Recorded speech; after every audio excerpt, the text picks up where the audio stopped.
Olá, primeiro ano, tudo bom com vocês? Essa aqui vai ser nossa aula de revisão, né? Com temas que eu ainda não trabalhei na última videoaula, para preparar vocês para a nossa avaliação.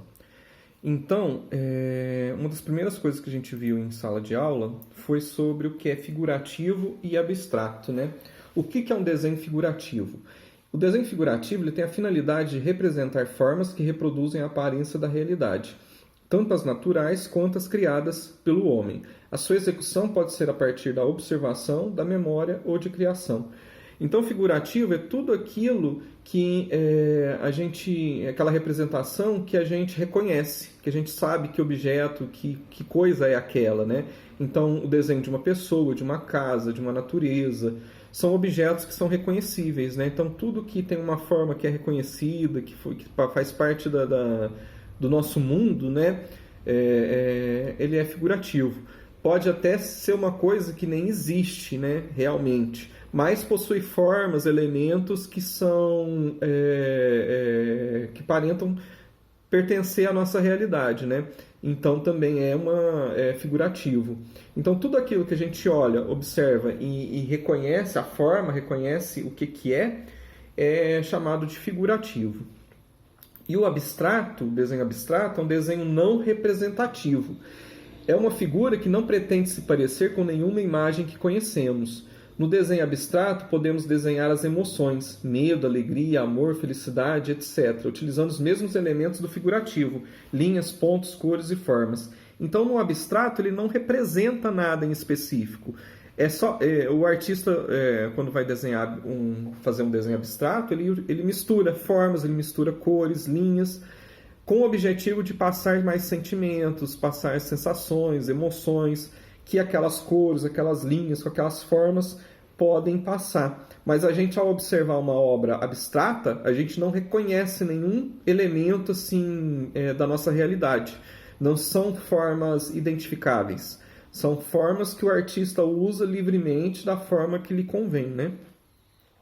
Depois a gente viu sobre forma e função. Quando olhamos ao nosso redor, percebemos que todas as coisas têm uma forma, e as formas dos objetos muitas vezes estão ligadas à sua função.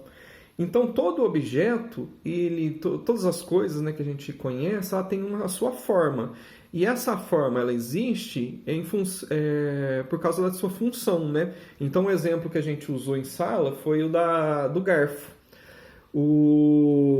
Existem vários. O garfo ele tem a forma que a gente conhece hoje, né? Com vários. Uma extremidade, né? Com várias pontas, né? E essa forma ela foi desenvolvida ao longo de muitos anos. Então, inicialmente era um espeto único, né? Que primeiro os homens usavam as mãos, utilizavam as mãos para comer. Depois passaram a usar espetos. E aí, se a gente fazer uma relação do garfo com as mãos, a gente percebe que os espetos do garfo, né, são parecidos com os dedos. Então, o homem foi associando esses elementos no desenvolvimento da forma do garfo. E aí, tendo em vista a função que era servir alimentos, se alimentar, né, essa forma foi se modificando para ser mais agradável para as pessoas na hora da alimentação. Então, a função de um objeto ela reflete a forma que aquele objeto vai ter. Um mesmo objeto pode ter várias formas diferentes. Uma cadeira, a gente conhece vários tipos de cadeira, né? Cada cadeira que a gente conhece, ela é de um tipo, de uma forma diferente. Mas a função dela é a mesma. Então, um mesmo objeto pode ter várias formas, né, diferentes para uma mesma função. No caso da cadeira, se a função dela é nos acomodar sentados, ela não poderia ser diferente. O que muda é o seu design, ou seja, o desenho dela. Então, o design é a forma, né? Ou como aquele objeto foi pensado e desenhado. Se eu modifico a função daquele objeto, a forma dele acaba tendo que ser modificada também. Então, se uma cadeira ela é feita para sentar, se eu for modificar a função dela, dependendo do que para que eu vou utilizar esse objeto agora, eu vou ter que modificar a forma como ele é. Então, se esse sofá não vai servir mais para sentar, ele vai ter que ter uma outra forma para a nova função que ele vai exercer. Por exemplo, já viram geladeiras que são usadas de biblioteca móvel? A função inicial da geladeira era guardar alimentos no seu interior, né, para preservar. Agora, uma geladeira estragada, ela já perde a sua função. E aí, a forma dela pode ser adaptada para virar uma biblioteca num espaço público, por exemplo.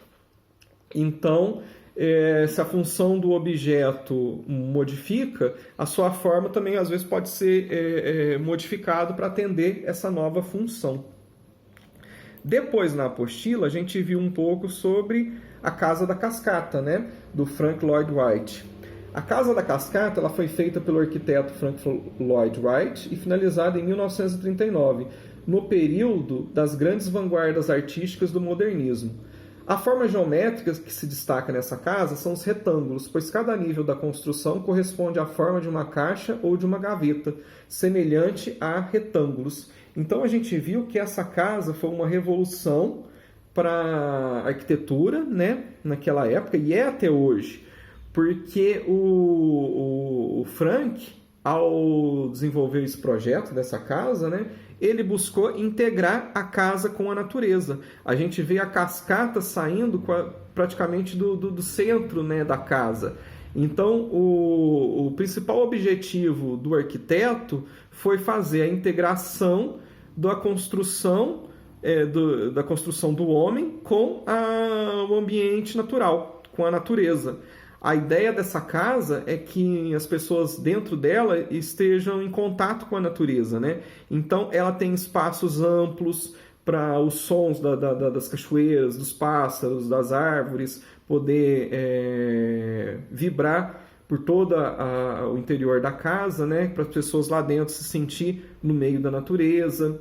Ela tem paredes de vidro para que as pessoas possam observar a natureza, se sentir realmente no meio da floresta.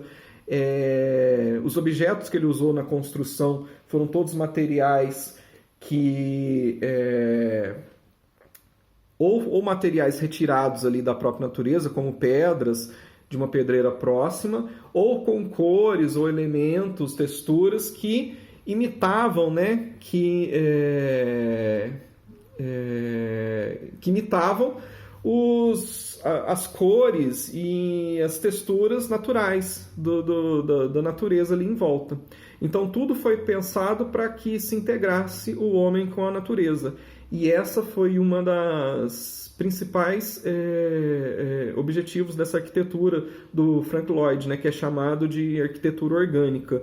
Colocar o homem em contato com a natureza de forma orgânica, de forma integrada, que o homem tivesse junto com a natureza, que as construções do homem não mais ferissem o ambiente natural, porque ele já observava que as cidades, as construções, as fábricas estavam prejudicando o meio ambiente e que era preciso integrar o meio ambiente, não destruir ele, né? Então, pessoal, foi isso a nossa revisão. Espero que vocês tenham aproveitado bem a essa videoaula. E fiquem com Deus e até a próxima. Tchau!